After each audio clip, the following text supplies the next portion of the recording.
अत्यंत मौलिक मार्गदर्शन आपल्याकडून मिळालं. यानंतर गोविंद ज्ञानेशाच्या मंडळाचे आयोजक बोडके साहेबांनी मला 4 शब्द बोलण्याची अनुमती दिलेली आहे आणि मी माझं नाव जाहीर करतो. तेव्हा आजचा हा कार्यक्रम मी पहिल्यांदा जे काही बोलून गेलो ते डबल येऊ नये हीच अपेक्षा आहे. गोविंद ज्ञानेशाच्या स्पर्धेचं बक्षीस वितरण आणि अभिष्ट चिंतन सोहळा. आज जर कार्यक्रमाचं मुख्य आकर्षण काय असेल तर अभिष्ट चिंतन सोहळा, बाबांचा दर्शन सोहळा, बाबांची पूजा. कारण गोविंद ज्ञानेशाचे कार्यक्रम तर आपण दरवर्षी करतो त्याप्रमाणे यावर्षी होतच राहील, पण यावर्षी हा कार्यक्रम विशेष आपण याच्यामध्ये वाढवलेला आहे. तेव्हा बाबाबद्दल बोलायचं जर झालं तर खिळतकरांना माझ्यापेक्षा जास्त अनुभव आहे.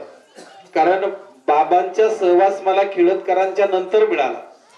96 ला ज्यावेळेस मी माझ्या आजोळाहून या ठिकाणी आलो तेव्हापासून बाबांचा मला सहवास मिळाला. परंतु सुरुवातीचा काळ बाबांच्या एकदम जवळ जाण्याचं भाग्य मला लाभलं नाही. परंतु कालांतराने हळूहळू आमचे स्नेही मित्र बाबासाहेब गर्जे सर ते आज आपल्यात नाहीत. रात्री आम्ही त्यांचा मागच्या एका वर्षाचा व्हिडिओ ऐकला, कंठ भरून आला. ते भजनी मंडळामध्ये भजनी गायक उत्कृष्ट असल्यामुळं आणि माझ्याकडं साऊंड सिस्टीम स्पीकर असल्यामुळं भजनचा कीर्तनाचा योगायोग एकत्र आला आणि मी त्या परमार्थिक कार्याला सुरुवात खरी सरांच्या बरोबरीने केली. तसा मी पूर्वी 4थी पासून रामायण, महाभारत, पांडव प्रताप कुठलाही ग्रंथ असला माझ्या आजोळात त्या ठिकाणी एका सगळं आडनावाचं गाव असल्यामुळं सुतक पडलं की सगळ्याला पडायचं. आणि मग आम्हाला वाचता यायची, मराठी म्हणून वाचायला आम्हाला बसायचे सुतकावले लांब बसून कोयना ग्रंथ, म्हणजे सुरुवात तशी झाली. परंतु या ठिकाणी आल्याच्या नंतर मग भजनाच्या माध्यमातून बाबाकडे जाणं येणं, टाळकऱ्याबरोबर बाबा खेळत यायचे कीर्तनात मग आम्ही हजरच असायचो, भजनात हजर असायचो. असं बाबाचं सानिध्य बाबा मला बोलताना ऐकायचे. आणि खेळत मध्ये आल्याच्या नंतर मंदिरामध्ये रामायण, महाभारत असे ग्रंथ वाचायचं भाग्य मिळालं बाबांच्या आशीर्वादाने. आणि मग बाबांचा असा माझा खेळत करापेक्षा कमी सहवास मी याच्यामुळे म्हणतो.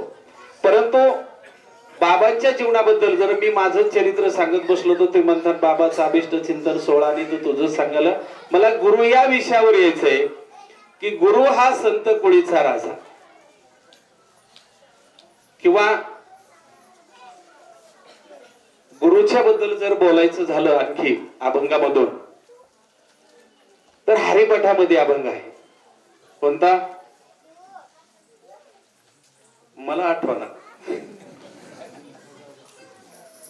आता मी कीर्तन केलंय त्या अभंगावर 4 वेळेस, पण मी आता माझे हातपाय थरथर कापायला लागले, मला सुचना काही काय बोलतो. परंतु बाबांचा चरित्र सांगत असताना बाबांनी ज्यावेळेस सावरगाव सोडलं त्यावेळेस कधी सोडलं, कितीपर्यंत सावरगावात शिकले बाबांनी कधी सांगितलं नाही, आपणही विचारलं नाही. ही माहिती आपल्याकडे असायला पाहिजे, आपल्याला कधी वाटलं नाही. परंतु बाबांच्या मुखामधून काही गोष्टी फुंदेवाडीला यांच्या अभिष्ट चिंतन सोहळ्याला गेल्याच्या नंतर तिथल्या लोकांनी काही गोष्टी सांगितल्या. तिथेही मी 4 गोष्टी बोलल्याच्या नंतर बाबा मला म्हणले तुम्हाला कसं काय माहित. पण ज्या वेळेस बाबा फुंदेवाडीला त्यांची मावशी होती आणि मावशीकडे जायचे, गेल्याच्या नंतर त्या ठिकाणी बाबांना आता ज्या ठिकाणी भगवान बाबाचा जन्म झाला, भगवान बाबाच्या पदस्पर्शाने जी भूमी पवित्र आणि पावन झालेली आहे, पवित्र ते कुळ पावन होतो देश जिथे हरीची दास जन्म घे. त्याच्या अशा हरिदासाचा जन्म ज्या भूमीमध्ये झालाय, मग त्या भूमीमध्ये जन्माला येणारं रत्न नक्कीच त्यांना परमार्थाची आवड असणारच असणार. मग फुंदेवाडीमध्ये गेल्याच्या नंतर सुट्टीत जात असतील, शाळा चालू असताना जात असतील, पण गेल्याच्या नंतर तिथल्या काही लोकांना बाबा हरिपाठ म्हणायला लावायचे किंवा त्यांच्या बरोबर म्हणायचे आपण हरिपाठ करू. ही आवड बाबांना सुरुवातीची. त्याच्यानंतर मला जास्त भाग तिथलाही माहित नाही, परंतु जेवढं माहिती तेवढं सांगतो. त्याच्यानंतर त्या ठिकाणी रायगाव आहे शेजारी. रायगावला शिवरात्रीला यात्रा भरते आणि त्या यात्रेमध्ये 1 दिवसाचा प्रसंग, एका यात्रेचा, ज्या यात्रेला बाबा हजर होते. मग सगळे वाड्या तोड्या यात्रेला जायचे. बाबाही त्या ठिकाणी मावशीच्या बरोबर गावातल्या मुलाबरोबर यात्रेला गेले. यात्रेला गेल्याच्या नंतर त्या ठिकाणी पंढरपूरचे निगमानंद स्वामी महाराजांचं कीर्तन होतं. बरोबर आहे बाबा. कीर्तनाला त्या ठिकाणी महाराज आलेले आहेत. त्यावेळेस बाबांना नामानंद महाराजच ना का काही काळी महाराज, हा नामानंद महाराज, त्या ठिकाणी बाबांकडे जुनी कमांडर गाडी. कीर्तन संपलं, सर्व लोकांनी कीर्तन ऐकलं. शिवरात्रीचा दिवस आणि कीर्तन संपल्याच्या नंतर बाबांना वाटं लावायला सर्व गावकरी जमा झाले. पण बाबांच्या डोक्यामध्ये एक विचार आला, आज आलेली संधी सोडायची नाही, आज आलेली संधी सोडायची नाही. बाबा त्या ठिकाणी महाराजांना वाट लावायच्या गर्दीमध्ये तिथंच हजर राहिले आणि बाबा गाडीमध्ये बसले की महाराज त्या कमांडर गाडीला लटकले. आज काही झालं तरी यांच्या बरोबर जायचं म्हणजे जायचं हा निर्धार बाबांनी केला. त्या कमांडर गाडीला लटकले आणि गाडी थोडीशी पुढे गेल्याच्या नंतर त्या स्वामींनी बरोबरीच्या विचारा, अरे गाडीला कोण लटकले बा? ते बोले कोण लटकले, उतरत नाही. अरे उतर बाबा, अरे उतर बाबा करून भरपूर आग्रह केला. बाबांनी हात सोडला नाही.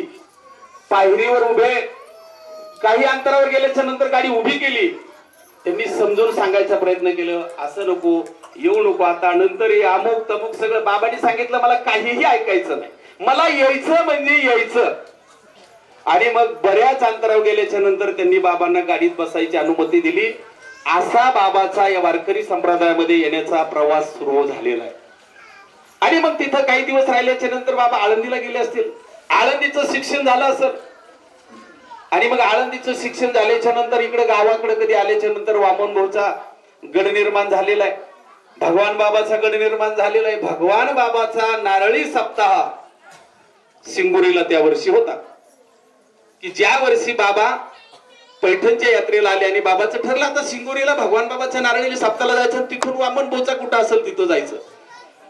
मग पैठणची यात्रा संपल्याच्या नंतर बाबांनी मधल्या रस्त्याने पायी प्रवास सुरू केला. मजल दर मजल करीत बाबा आंतरवलीच्या पाठीमाग दुपारी विश्रांती घेण्यासाठी एका झाडाखाली बसलेले.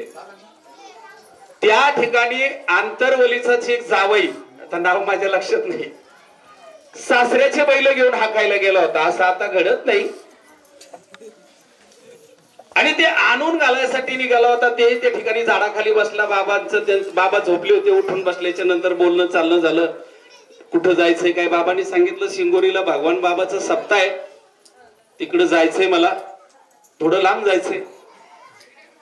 काय वाटलं त्यांनी सांगितलं, बाबा माझ्या बरोबर चला, आंतरवलीमध्ये माझी सासरवाडी, त्या ठिकाणी मुक्काम करा आणि तिथून पुढे नंतर उद्या तुम्ही सिंगोरीला जा. आणि मग त्या ठिकाणी आंतरवलीमध्ये आल्याच्या नंतर त्या बिचाऱ्याच्या सासऱ्याच्या वस्तीवर बैल बांधले. त्या ठिकाणी काही वेळ थांबले. नंतर गावात आले. जेवणाचा कार्यक्रम झाला किंवा जेवण होत असेल तेवढ्यामध्ये चर्चा झाली. आता त्यांच्या सासऱ्याला परमार्थाची आवड असावी असं नाही, परंतु आपल्या घरी महाराज आलेत, अतिथी देवो भव हे त्यांना कळत होतं, हे का नाही. आणि मग ह्या सर्व पाहुणचार करण्याच्या वेळेच्या अगोदर त्यांच्या गावामध्ये आपले सुभाष आंतरवलीचे गायक सगळ्याला माहिती आहेत, त्यांचे वडील त्यांना मिस्त्री म्हणून म्हणत, काय नाव होतं मला आठवत नाही, ते त्यावेळेचे त्या गावातले भजनी म्हणा किंवा कुठलाही धार्मिक कार्य असलं तर ती लोक अरेंजमेंट करायची, सुतार होते ते. पूर्वीच्या काळी सगळ्यात जास्त सुतार समाजाची मंडळी म्हणा, पंचाळ म्हणा, हे सगळे याच्यामध्ये सहभाग असायचे. आताच आपल्याला माहिती. आणि म्हणून मग त्यांनी बोलून घेतलं त्यांना, म्हणले महाराज आलेले. कारण अगोदर बाबांना विचारलं, बाबा कीर्तन करता का वगैरे, त्यांनी विचारले महाराज आलेले, कीर्तन करायचं का? त्या मिस्त्रींनी सुरुवातीला काय सांगावं, अरे पैठणची यात्रा सुटलेली, आता किती का महाराज आपल्या गावामधून जात आहेत, कोणाकोणाचं कीर्तन ठेवतात, कोणाकोणाला आता आपण आदरातिथ्य करता, रस्ताच आपल्या गावावरून आहे. ते म्हणले तसं नाही, यांच्याशी चर्चा झाली, थोडं वेगळं वाटतंय आणि यांचं कीर्तन आपल्या गावात झालं पाहिजे अशी आमची इच्छा. मिस्त्री म्हणले काही हरकत नाही, उद्या यांचं कीर्तन. दुसऱ्या दिवशी बाबाचं कीर्तन झालं. कीर्तन झाल्याच्या नंतर गाव जमा झालं. गावातल्या लोकांनी सांगितलं, बाबा तुम्ही उद्या बी जाऊ नका. मला वाटतं दुसऱ्या दिवशी कीर्तन केलं.